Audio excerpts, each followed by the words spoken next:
समस्त को नमस्कार। मते भाषा प्रतिष्ठान तरफ कहुई जे प्रशासनिक कार्य ओडिया भाषार व्यवहार विषय प्रोत्साहन देवाई माँ को मामू घर कथा कहला भली आपण माने समस्त ओडिया मातृभाषा कहले माँ ठारू शिखि भाषा माँ ठारू जो भाषाटा शिखिंट पाठरे कौन मॉडर्न इंडियन लैंग्वेज MIL कहते प्रकृत में लिखाई कि तार प्रकृत निर्यास अर्थ हूँ माँ ठू शिशु जो भाषाटा शिखे से तार मातृभाषा। तेणु आपण मान समस्त मातृभाषा हुए तो हाईस्कल पाठ पढ़ला बेलू कॉलेज पढ़ला बेलू MIL कि इंग्लीश नहीं थी अल्टरनेटिव इंग्लीश किंतु मातृभाषा निश्चित समस्त ओडिया बोली आपण मैंने कहले। तेणु ओडिया पढ़ी ओडिया बढ़ी ओडिशा रे रही आपण हाट बजार को गले ओडिया रे किणा बिका करुचंती घर को कुणिया मैत्र आसिले ओडिया रे तांको अभ्यर्थना दउचंती किंतु ओडिया भाषा व्यवहार आपण माने करि पारु नाहंती बोली एभली कार्यक्रम आयोजन करा होछि। सतरे कोन आपण इंग्लिश रे ओडिया अपेक्षा बेसी दक्ष आउ ओडिया रे करि परिबु नाही करिवार असुविधा होछि इंग्रजी रे करि हबो नै। व्यक्ति व्यक्ति मध्य किसी गोटे सांकेतिक भाषा ठार ठुरा कथबार्ता भी हुए। भाषा कहले कौन कि भाव प्रकाशन माध्यम गोलक बिहारी धड़ा गोटे मनीषर भाषा बोली गोटे छोटिया चटी बही लिखिं 100 पृष्ठा भितर बड़ मौलिक पुस्तक आपण मैंने जब पारे पढ़े भल लगे बहुत भल लगे किसी टेक्निकाल ना किसी एमती एते वैषयिक वृत्ति बा तथ्य बा शब्द एत ना जदि जेकोसी भाव भाषाटा कहूथिबा लोकटा कथा शुणिबा लोक पाखरे पहुंची गला सेटा भाषा नुहे किंतु सेटा तात्कालिक आमर लिखिबा अक्षर कहीं दरकार हला जदि एम कथबार्ता सब सीना कथबार्ता खाइच जीवनी कि आज सेटा से सिचुएशनल होची भाषा कम्युनिकेट होची किंतु सेटा तात्कालिक किंतु आमर प्रशासन रेकर्ड दरकार किए कौन आगुरी कही सी आप्लिकेशनटा कौन देइछि बा आम कौन करवा कथा सरकारी नियम टा कौन अच्छी से गोटे लिपिबद्ध होगापी गोटे दरकार पड़ला माध्यम सेटा हूँ अक्षर अक्षरटा रेकर्ड कर रख आपण कहवाटा को यह कथा मत कहला प्रशासनिक स्तर में ओडिया भाषार व्यवहार प्रशासनिक शब्दटा गोटे देखो तेणु आपण मानक प्रोत्साहित माने उत्साहित करने मो भाई पाखे किसी भाषा ना आपण मैंने समस्त निजे निजे उत्साहित बर आप समस्या बांटिले आहरी हे तो आप प्रश्न पचारे से भाई कहींपारती से भाई कहले भौणी कहींपारती ना मुझे किसी कथा कहींपारे से इंटराक्टिव है आहरी भल हम बाकी जहाँ अच्छी बरणी सभार बरणी केत समय है सेटा मुझे आग कहीदिए तापर आम कथबार्ता हवा सभार बरणी कहले आपण जो मीटिंग करुचंती सभा करुचंती किंबा कौन कार्यक्रम रखुचंती तार शेष गोटे बरणी आपण ताको इंग्रजी प्रोसीडिंग्स बोली कहउचंती नहीं कि मते से विषय कहवाई कहुई आपण सागर किसी मोर समय थी मुझे परिचय नहीं था किए कौटू आसछंती कार ना कौन तार अर्थ भी कौन बापा माँ नाटा एमती कहीं देते आ सुंदर होता से आम आगे था जनक ना जब पौर्णमासी कह अर्थ कौन सी भी तो जान न जनक ना विरूपाक्ष ता ना भी सी जान तार भर आम भाषार माधुर्यटा रही गोटे सभा किंबा बैठक प्रोसीडिंग्स केमिति लेखा जीव आपण मैंने जानते लिखुंट भी तो किंतु ओडिया लेखा ठीक ठीक ओडिया करदे हम किंतु आमे ताको आक्षरिक अनुवाद करवा ना अनुवादटा जिते बड़े आक्षरिक हुए तो यांत्रिक हो जाए तार किसी प्राण न थाए गोटे प्राण थिबा दरकार आ गोटे शरीर थिबा दरकार खाली शरीर थी प्राण न सेमती हम ना सेमती सुंदर लगे ना तेणु आपण जो सभार किंबा बैठकर प्रोसीडिंग्स तैयारी करिवे विवरणी तैयारी करिवे विवरणी कहले ठीक लगुच ना प्रोसीडिंग कहले ठीक लगुच विवरणी ठीक हम बोधे କିନ୍ତୁ ପ୍ରୋସିଡ୍ କହିଲେ ପ୍ରୋସିଡ୍ ଶବ୍ଦର ପ୍ରୋସିଡ୍ ଦେଖନ୍ତୁ ଇଂରାଜୀ ଭାଷାରେ କେମିତି ଅଛି। ପ୍ରୋସିଡ୍ ଶବ୍ଦର ପ୍ରୋସିଡିଙ୍ଗସ୍, ହଁ କି ନାହିଁ? ଆଇଏନଜି ଲାଗିଛି।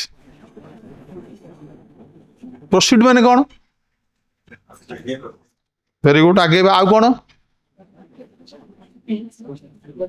ଆଉ କ'ଣ ଭଉଣୀ? ସେଇ ତ ଆଗେଇବା, ପ୍ରୋସିଡ୍, ପ୍ରୋସିଡ୍ କର। ନା ନା, ଆଉ ଗୋଟେ ଆପଣ ମାନେ ମନେ ପଡୁନି, ମୁଁ କହିଦି the sale proceeds may be transferred to my savings account. ମାନେ କ'ଣ? এইটা বিকিবারু যে লাভাংশ বা যে অর্থটা মিললা সেটা that's proceeds, that is proceeds. ব্যাংকরে ব্যবহার হয় ইকোনমিক্স টার্ম প্রসিডস।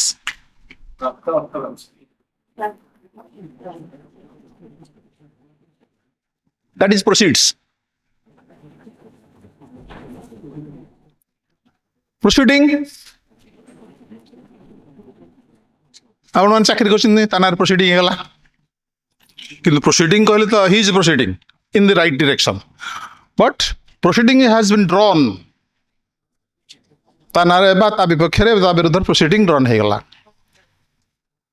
আইনগত কার্যানুষ্ঠান নুহে। তেণু সে ভাষার যে প্রকার ছলনা কপট অছি আম ভাষাটা কেতে স্পষ্ট। মু যেতবে হাইস্কুল পড়ুলি মতো ট্রান্সলেসন দিয়া যাইতিলা যে ধর্মঘট সফল হেলা, ইংরাজী কর। মু কোন করথিবি? দি স্ট্রাইক ওয়াজ सक्सेसफुल। কিন্তু সার মতো কহিলে no, the strike was complete. মু কহিলি স্যার এয়া না না এয়া বি no, the strike is total, the strike was total, total total তা মানে সফল ହେଲା। সে ভাষার সেই প্রকার মাধুর্য ଅଛି। টোটাল কহিলে সেটি, কিন্তু টোটাল কহিলে আমি কଣ কହୁଛେ? ফলাফল বা কোন মিশ্রণ ফল বা টোটাল, টোটাল ইফেক্ট, সামগ্রিক। ছাড়ନ୍ତୁ সে বিষয়ে আলোচনা কলে আହୁରି ବହୁତ ନୂଆ ନୂଆ କଥା, ଭଲ ଭଲ କଥା ଆସିପାରିବ। ତେଣୁ ଆମେ ଯଦି ଗୋଟେ ପ୍ରୋସିଡିଂ ଲେଖିବା ପୂର୍ବରୁ, ସେଇ ବିବରଣୀ ଲେଖିବା ପୂର୍ବରୁ ସେ ଯୋଉ ସଭାଟି ହେଲା କିମ୍ବା ବୈଠକଟି ହେଲା ତାର ଗୋଟେ ଏଜେଣ୍ଡା ବି ଥିବ ନାଇଁ। ତେଣୁ ସେଟା କାର୍ଯ୍ୟ ଧାରା, ଏଇଟା କାର୍ଯ୍ୟ ବିବରଣୀ। କ'ଣ ଭାଇ? ଗୋଟେ ଏଜେଣ୍ଡା ଆପଣ ଥିବେ, ଆଜି ମିଟିଂଟା ହବ ଏଇଆ, ତାହେଲେ କ'ଣ କ'ଣ ଆଲୋଚନା ହବ ସେଥିରେ ଆପଣ ପଏଣ୍ଟ ରଖିଥିବେ, କିଛି ଲୋକଙ୍କୁ ଡାକିଥିବେ, ଏଇ ଲୋକମାନେ ଏଇ ମିଟିଂରେ ଉପସ୍ଥିତ ରହିବେ, ତାରିଖ ବି ଥିବ, ସମୟ ବି ଥିବ। ତେଣୁ ଗୋଟେ ଏଜେଣ୍ଡାଟା ଥିବ। ତା ପରବର୍ତ୍ତୀ, ଏଇଟା ହେଉଛି ପୂର୍ବବର୍ତ୍ତୀ ଭାଗ ହେଉଛି ଏଜେଣ୍ଡା, ପରବର୍ତ୍ତୀ ଭାଗ ହେଲା ପ୍ରୋସିଡିଂ ବା ବିବରଣୀ। ସେ ବିବରଣୀଟା ଲେଖିବାକୁ ହେଲେ ଆପଣ ସେ ଯେଉଁ ଖାତାଟି ଥିବ, ବହିଟି ଥିବ, ତା ଉପରେ ଆପଣ ତାରିଖଟି ଲେଖିଲେ, ଜାଗାଟି ଲେଖିଲେ, କେଉଁ ଜାଗାଟେ ହଉ, କେଉଁ ବିଭାଗର ହେଉଛି ଜାଗା ବିଭାଗ ଲେଖିଲେ, ତାରିଖ ଲେଖିଲେ, ଡାଣପଟ ତାରିଖଟା ପକେଇଥାଏ। ତାକୁ ଆପଣ ପ୍ରୋସିଡିଂ କହନ୍ତି, ମିନିଟ୍ସ ବି କହନ୍ତି, ମିନିଟ୍ସ କହନ୍ତି। ଇଂରାଜୀରେ କେମିତି ଆରମ୍ଭ କରୁଛନ୍ତି କିନ୍ତୁ ମୋର ମନେ ନାହିଁ, ମୁଁ ତ ଓଡ଼ିଆରେ କହିଦେବି। କେମିତି କରୁଛନ୍ତି? ନା, ପ୍ରଥମ ବାକ୍ୟ ମିଟିଂ ୱାଜ ହେଲ୍ଡ, ବାସ୍ ବାସ୍ ବାସ୍ ବାସ୍ ବାସ୍, ଏ ମିଟିଂ ଅଫ୍ ଅମକ ବୋର୍ଡ କି ଅମକ କମିଟି ୱାଜ ହେଲ୍ଡ ଅନ୍ ଏତେ, ତାକୁ ଆମେ ସେମିତି କରିବା। କିନ୍ତୁ ଇଂରାଜୀ ଓଡ଼ିଆର ଭାଷାର ଅଲଗା ଅଲଗା ଜିନିଷ ଅଛି ନା, ତାର ସିଣ୍ଟାକ୍ସ, ୟାର ସିଣ୍ଟାକ୍ସ ଅଲଗା ନାଇଁ। ଇଂରାଜୀରେ ଆଗ ଛୋଟ ଜାଗାଟା ରହିବ, there was a man living in village ଅମକ, ତାପରେ ଡିଷ୍ଟ୍ରିକ୍ଟ, ତାପରେ ଷ୍ଟେଟ୍, ନୁହେଁ। ଆମର କିନ୍ତୁ ଓଲଟାଟା ହବ। ଆମର କିନ୍ତୁ ଓଲଟା ହଉଛି ନି, ଓଡ଼ିଶାର ଅମକ ବ୍ଲକ ଅନ୍ତର୍ଗତ ଅମକ ଗ୍ରାମର ଅଧିବାସୀ ଅମକ, ଓଲଟାଟା ହଉଛି। ତାଙ୍କର ଆଗ ଛୋଟରୁ ବଡ଼କୁ ଯାଉଛି, ଆମର ବଡ଼ରୁ ଛୋଟକୁ ଆସୁଛି। ସେଟା ଆପଣମାନେ ଜାଣିଥିବେ, ମୁଁ ବିଶେଷ କିଛି କହୁନି। ଆପଣମାନେ ମୋଠୁ ବେଶୀ ଦକ୍ଷ, ବେଶୀ ବିନ୍ଧାଣୀ ଆଜି ତାରିଖ ଏତିକି ଏତିକି ସମୟରେ ଅମକ ବିଭାଗର ଯୋଉ ବୈଠକ ନା ଏଇ ବୈଠକଟି ସେ ଭାଇ ଯାହା କହିଲେ ଏଇ ବ୍ୟକ୍ତିଙ୍କ ଅଧ୍ୟକ୍ଷତାରେ ହୋଇଥିଲା। ବାସ୍ ସେଥିରେ ରହିଗଲା କ'ଣ? ନିଶ୍ଚିତ ଭାବରେ ସେଇ ବାକ୍ୟରେ ଆପଣ ପାଇଯିବେ କୋଉଠି ହେଇଥିଲା, କେତେବେଳେ ହେଇଥିଲା ଏବଂ କିଏ ଅଧ୍ୟକ୍ଷତା କରିଥିଲା ଏବଂ କୋଉ ବିଭାଗର ବା କୋଉ ବିଷୟକ ମିଟିଂଟା ହେଲା। ସେ ଗୋଟିଏ ବାକ୍ୟରେ ଏଇତକ ଜିନିଷ ଆମେ ଯେମିତି ଚିଠିରେ ଲେଖିଲେ ଉପରେ ଲେଖୁଛେ ଜାଗା ତାରିଖ ଏଇ ସେମିତି ତାର ସବୁ ଯାକ ଏଠି ରହିଗଲା।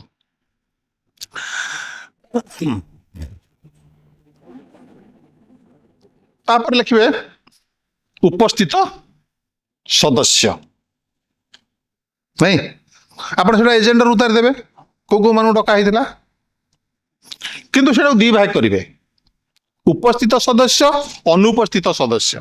କିଛି ଲୋକ ଆସିନଥିବେ କିନ୍ତୁ ଏଜେଣ୍ଡା କଲା ବେଳକୁ ତ ସମସ୍ତଙ୍କୁ ଡକା ହେଇଥିବ ନା, କିନ୍ତୁ ଗୋଟେ ହେଡିଂ ରହିଲା ଉପସ୍ଥିତ ସଦସ୍ୟ, ତାମାନେ କୋଉ କୋଉ ମାନେ ଉପସ୍ଥିତ ଥିଲେ। ତାପରେ ଲେଖିବେ ଅନୁପସ୍ଥିତ ସଦସ୍ୟ, ସେମାନଙ୍କୁ ଡକା ହେଇଥିଲା ସେମାନେ ଆସିନାହାନ୍ତି କିନ୍ତୁ ସେମାନେ ବି ଏଥିରେ ସଭ୍ୟ, ସେଇଟା ବି ରେକର୍ଡ ରହିଲା। ତିନିଟା ଭାଗ ଗଲା। ତାପରେ ଲେଖିବେ ଆପଣ ଆଲୋଚନାର ବିଷୟ ପ୍ରସଙ୍ଗ ମେନ୍ ଏଜେଣ୍ଡାକୁ ଆସିବେ। ବର୍ତ୍ତମାନ ଏଜେଣ୍ଡାର ଯୋଉ ବିଷୟ ଗୁଡ଼ା ଥିବ ଏଇ ବିଷୟ ଆଲୋଚନା କରିବା ପାଇଁ ମିଟିଂଟା ଡକାଯାଇଛି, ତାକୁ ବାମ ପଟ ରଖି ସେଇଟା ଲେଖିବେ। ଏଜେଣ୍ଡାରେ ଏକ ଥିବା ବିଷୟଟି ଲେଖିଲେ ଏଠି ଏକ, ଏ ବିଷୟଟା କ'ଣ ଥିଲା, এই বিষয়ে আলোচনা হবার ଥିଲା, সেই বিষয়টি লেখিলে, সেই প্রসঙ্গটি লেখিলে ହେଲା। সে କ'ଣ ନିଷ୍ପତ୍ତି ନିଆଗଲା, ডিসিশন କ'ଣ ହେଲା, ଗୋଟେ ଦୁଇଟା ତିନିଟା ডিসিশন ହେଇଥିବ। ପ୍ରସ୍ତାବ 1 ନମ୍ବର ପ୍ରସ୍ତାବର ডিসিশন କ'ଣ, 2 ନମ୍ବର ପ୍ରସ୍ତାବର ନିଷ୍ପତ୍ତି କ'ଣ କ'ଣ ହେଲା, 3 ନମ୍ବର ଯେତେଟା ଥିବ ତାର ସେମିତି ଲେଖିଲେ ଆପଣ। ତା ପରବର୍ତ୍ତୀ ପଏଣ୍ଟ ଆପଣ କରିବେ ଯେ ପରବର୍ତ୍ତୀ କାର୍ଯ୍ୟକ୍ରମ କ'ଣ ହବ, କୋଉଦିନ ୟାର ପରବର୍ତ୍ତୀ ମିଟିଂ କେବେ ହବ, ଆଉ ଠିକ କରାଗଲା, ବୈଠକ କେବେ ହବ, ସେ ବୈଠକ କିଏ ଡାକିବ, କାହା ଉପରେ ଦାୟିତ୍ୱ ଦିଆଗଲା ଏବଂ କେବେ ସୁଦ୍ଧା କିମ୍ବା କୋଉ ତାରିଖରେ ପର୍ଟିକୁଲାର ବି ହେଇପାରେ କିମ୍ବା ଗୋଟେ ଟାଇମ ଫ୍ରେମ୍ ଦିଆଯାଇପାରେ। କିଛି ଲୋକ କହିବେ ହଁ ଠିକ ଅଛି ଆମେ ତାଙ୍କଠୁ ମତାମତ ନେଇକି କରିବା, ଗୋଟେ ଟାଇମ ଦେଇଦେଲେ ହୁଏତ କିଏ ଥିବ ନଥିବ, ତେଣୁ ସେ ବିଷୟରେ ସେଥିରେ ସୂଚନା ରହିବ। ଏବଂ ଏଇ ବୈଠକ ଡାକିବାର ଦାୟିତ୍ୱ କାହାକୁ ଦିଆଯିବ ତାକୁ ଆପଣ କୋଅର୍ଡିନେଟର କହିପାରନ୍ତି, ତାକୁ ଲେଖିଲେ। ଆସନ୍ତା ସଭାର ତାରିଖ ବି ତା ତଳକୁ ଲେଖିବେ ଏବଂ ସଭା ପରିଚାଳନା ଯିଏ କରିଥିବେ ତାଙ୍କ ଦସ୍ତଖତ ରହିଲା ଏବଂ ଆପଣଙ୍କର ସଭାର ବିବରଣୀ ପ୍ରୋସିଡିଙ୍ଗସ୍ ଯୋଉଟା କହୁଛନ୍ତି ସେଟା କିଏ ତିଆରି କରିଛି, ପ୍ରିପେୟାର୍ଡ ବାଇ, ପ୍ରସ୍ତୁତି କିଏ, ଅନୁମୋଦନ କଲେ କିଏ, ପରବର୍ତ୍ତୀ ମିଟିଂରେ ସେଟା ସମସ୍ତଙ୍କୁ ବଣ୍ଟା ଯିବ। ଏ ଆଲୋଚନା ହେଇଥିଲା ତ ସେମାନେ ଯଦି ସମସ୍ତେ ହଁ କରିବେ କିମ୍ବା କିଏ ବି କହିପାରନ୍ତି ଅମକ ଜିନିଷଟା ଛାଡ଼ିଗଲେ, ଇଏ ହେଉଛି ସାଧାରଣ କଥା, ଏଇଟା କିଛି ଗୁରୁଘର ବିଦ୍ୟା ନୁହେଁ, ଆପଣମାନେ ସମସ୍ତେ ଜାଣିଛନ୍ତି। ତେଣୁ ଆପଣଙ୍କର ଅଫିସିଆଲ ଲାଙ୍ଗୁଏଜରେ, ଆପଣଙ୍କର ଦାପ୍ତରିକ ଭାଷାରେ ଆପଣ ସଦାବେଳେ ସଂକ୍ଷିପ୍ତ ହେବା ଦରକାର, କିନ୍ତୁ ଶବ୍ଦ ଗୁଡ଼ାକ ଆମେ ଷ୍ଟାଣ୍ଡାର୍ଡ ଶବ୍ଦ ବ୍ୟବହାର କରିବା, ମାନକ ଶବ୍ଦ। ଯୋଉ କଥାଟା ମୁଁ ଆପଣଙ୍କୁ ଗଞ୍ଜାମ କଥା କହିଲି ସେମିତି ଯଦି ଆପଣ ଲେଖିବେ, ହୁଏତ ଗଞ୍ଜାମ ଅଞ୍ଚଳର ଭାଇଟି ଯଦି ସେ କଥା ଲେଖିବ ଉପର ଲୋକ କ'ଣ ବୁଝିବ। ସଦାବେଳେ କଥିତ ଭାଷାଟାକୁ ଲେଖନ୍ତୁ ଆପଣ, ଆଞ୍ଚଳିକ ଭାଷା କଥା ମୁଁ କହୁନି, ବୁଝିପାରିଲେ ତ। ୱିଲିୟମ ୱାର୍ଡସୱର୍ଥ ଧରିକା ସେୟା ହିଁ କଲେ, କଥିତ ଭାଷାରେ କବିତା ଲେଖିବାରୁ ତାଙ୍କ କବିତା ବେଶୀ। ଆଗରୁ ଯୋଉ ଭିକ୍ଟୋରିଆନ୍ ପୋଏଟ୍ରି ଥିଲା, ସେକ୍ସପିୟରିଆନ୍ ପୋଏଟ୍ରି ଥିଲା, ସେଗୁଡ଼ା ଏତେ ଚାଲିଲାନି, ଲୋକ ଏତେ ବୁଝିପାରୁନାହାନ୍ତି।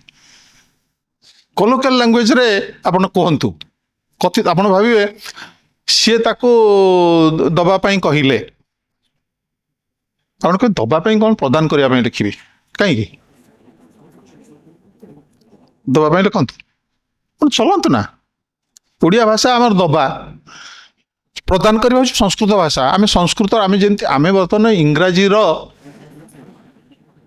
ଭାଷାର କର୍ତ୍ତୃତ୍ୱରୁ ନିଜକୁ ମୁକ୍ତ କରିବା ପାଇଁ ଓଡ଼ିଆ ଆଡ଼କୁ ଯାଉଛେ ନାଇଁ, ପୁଣି ଆହୁରି ସଂସ୍କୃତକୁ ମଝିରେ କାହିଁକି ପୁରେଇବା?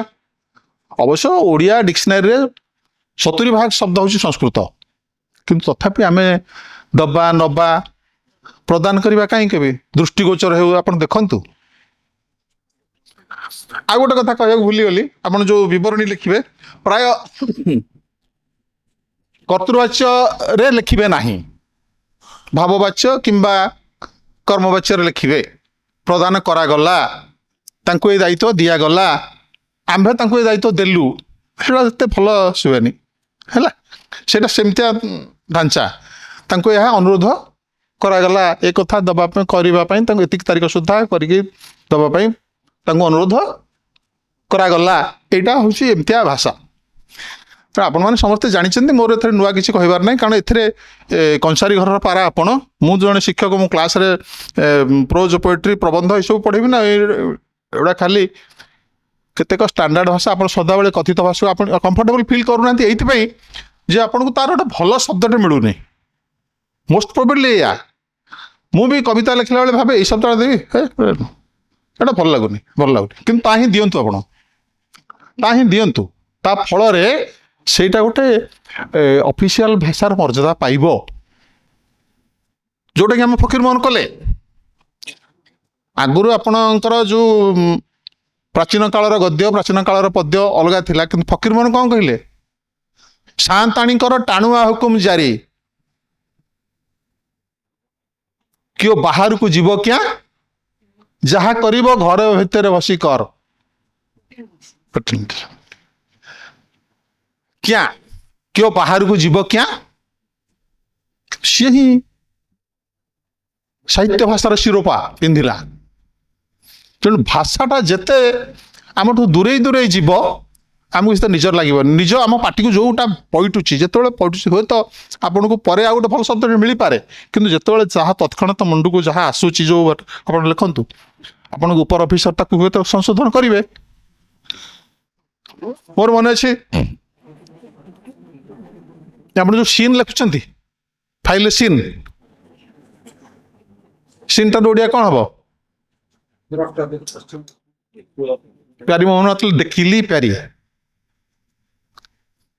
ମୁଁ ଦେଖିଛି କେତେ ଗୋଟେ ଫାଇଲ, ଦେଖିଲି ପ୍ୟାରୀ ମାନେ ସିନ୍, ମୁଁ ଏଟା ଦେଖିଲି। ଆପଣ ହୁଏତ କହିବେ ମୁଁ ଦେଖିଲି ଲେଖିବି, ଲେଖନ୍ତୁ। ଆପଣଙ୍କୁ ଯାହା ଲାଗୁଛି, ଓଡ଼ିଆ କଥା ତ ଆପଣ, ଆମେ ଓଡ଼ିଆରେ କରିବା ନା, ଇଂରାଜୀର ଦାସତ୍ୱ ଆଉ କେତେ ଦିନ ନବା ନାହିଁ। ଆମେ ଏଇଥିପାଇଁ ନବାନି ଯେ ଦେଶ ଆମର, ଭାଷା ଆମର, ପ୍ରଶାସନ ଆମର, ନେତା ଆମର, ଅଫିସର ବି ଆମେ। ତେଣୁ ଭାଷାଟା ଆମେ ତାଙ୍କର କାହିଁ ବ୍ୟବହାର କରିବା? ନିଜ କଥା, ନିଜ ଚିନ୍ତାଧାରାକୁ ଯାହା ଆସୁଛି ତାକୁ ନିଜ ଭାଷାରେ ହିଁ ଲେଖନ୍ତୁ। ନିଜ ଭାଷାରେ ଲେଖିଲେ ସେଇଟା ଆପଣଙ୍କର, ଆପଣଙ୍କୁ ଯଦି ଆପଣଙ୍କ ଉପର ଅଫିସର ଡାକିବେ କ'ଣ ଲେଖିଛନ୍ତି ଆପଣ ବୁଝେଇ ଦେଇପାରିବେ। କିନ୍ତୁ ଆପଣ ଗୋଟେ ଧାର କରା ଶବ୍ଦଟେ ଲେଖିଲେ ଆପଣଙ୍କୁ ଭାରି ଅଡୁଆ ହବ। ସବୁ ଶବ୍ଦ ଗୁଡାକରେ ଆପଣଙ୍କ ଯୋଉ ଆମର ପ୍ରସାଧନ ଶବ୍ଦ, ମାନଙ୍କର ମୁଁ ଗୋଟେ କହିବି, ଆପଣ ପ୍ରସାଧନ କହିଲେ କ'ଣ ବୁଝିବେ? ପ୍ରସାଧନ, ହଁ, ଶୌକିନ ଲେଖୁନାହାନ୍ତି, ଶୌକିନ ବ୍ୟବହାରିକ ବସ୍ତୁ। କିନ୍ତୁ ହିନ୍ଦୀ ଭାଷାର ପ୍ରସାଧନ ମାନେ ଟଏଲେଟ। ଶବ୍ଦ ଜ୍ଞାନ ଏମିତି ଯେ ସମସ୍ତଙ୍କର ସମାନ ଶବ୍ଦ ଜ୍ଞାନ ନଥାଏ। ଉପେନ୍ଦ୍ର ଭଞ୍ଜ ଯେମିତି ଲେଖିଛନ୍ତି, ଆମେ ତ ନିଜେ ବୁଝି ବି ପାରୁନ, ତ ଆପଣଙ୍କୁ ବୁଝେଇବୁ କ'ଣ? ସେ କେମିତି ତାଙ୍କର ଏତେ ଶବ୍ଦ ଜ୍ଞାନ। ଶବ୍ଦଟିଏ ମିଳିବା ସେ ସରସ୍ୱତୀଙ୍କର କୃପା। ଗୋଟେ କବି ଗୋଟେ କବିତା ଲେଖିଲେ କେତେଥର କାଟେ, କେତେଥର ତାକୁ ପୁଣି ଆଉ ଥରେ ଲେଖେ। ଜଗନ୍ନାଥ ଦାସ ଏଡ଼େ ବଡ଼ ଗ୍ରନ୍ଥ ଲେଖିଲେ ଆପଣ କିଛି ଗୋଟେ କଷ୍ଟ ଶବ୍ଦ ଏଥିରେ ପାଉଛନ୍ତି? ସେ କାହିଁକି ଗ୍ରେଟ୍? ସେଇଥିପାଇଁ ସଂସ୍କୃତ ଭାଷା, ଇଂଲିଶ ଭାଷା ଯେତେ ବଡ଼ ହେଲେ ମୋର କ'ଣ ମିଳିବ? ସେ ଗୋଟେ ଲେଖିଲେ ଯେ ମଣିଷ କର୍ମରେ କେମିତି ବାନ୍ଧିବେ, ଯୋକ ଯେ ଏକ ଇ ଚରଣେ ଯେ ସନେ ସଞ୍ଚର ଇ ତୃଣେ। ଯୋକ ଶବ୍ଦ ସେ ଲେଖିଲେ, ତାର ବୋଧେ ସଂସ୍କୃତ ଶବ୍ଦ ଆଉ କ'ଣ ଥିବ? ଯୋକ କେମିତି ଚାଲେ? ଯଦି ଘାସ ଥିବ, ଗୋଟେ ଘାସରେ ଏମିତି ଧରିଲେ ପଛଟା ଛାଡ଼ିବ, ଆଉ ଗୋଟେ ଘାସକୁ ଏମିତି ଏମିତି କରିକି ଧରିବ, ତାପରେ ପଛରେ ଯୋଉ ମୋଡ଼ି ହେଇଥିବ ପଛଟା ଛାଡ଼ିବ। ତାର ଦି ପଟେ ମୁହଁ ନା। ଯାହା ଆସୁଛି ଲେଖନ୍ତୁ। You are the master of your own language. ଆପଣଙ୍କୁ ଯିଏ ପଚାରିଲେ ମୁଁ ଏଇଆ ଲେଖିଛି, ୟା ଅର୍ଥ ଏଇଆ। କିନ୍ତୁ ତା ସୁଟ୍ ବି ଷ୍ଟାଣ୍ଡାର୍ଡ। ସେଇଟା ଆଞ୍ଚଳିକ ନ ହେଇକି ଆଞ୍ଚଳିକ ଭାଷା ଗୁଡ଼େ ଅଛି, ଆମେ ଚାହୁଁଛୁ ଯେ ଆଞ୍ଚଳିକ ଭାଷା ଗୁଡ଼ାକ ଡିକ୍ସନାରୀରେ ଭର୍ତ୍ତି ହଉ, ବହୁତ ଚେଷ୍ଟା କରାଯାଉଛି, ବହୁତ ଚେଷ୍ଟା କରାଗଲାଣି। ତେଣୁ ଆମେ ଗୋଟେ ଷ୍ଟାଣ୍ଡାର୍ଡ ଭାଷା ବ୍ୟବହାର କରିବା। ସେ ଷ୍ଟାଣ୍ଡାର୍ଡ ଭାଷା ବ୍ୟବହାର କରିବା ପାଇଁ ପ୍ରଶାସନିକ ଶବ୍ଦର ଅର୍ଥଟା କହିବାକୁ ଯାଇକି ଆଉ କୁଆଡ଼େ କୁଆଡ଼େ ପଶିଗଲେ। ପ୍ରଶାସନ ନା ପ୍ରଶାସନିକ ହବ ନା ପ୍ରଶାସନିକ ହବ? ଆଉ ପ୍ରଶାସନିକ କାହିଁ ହବନି?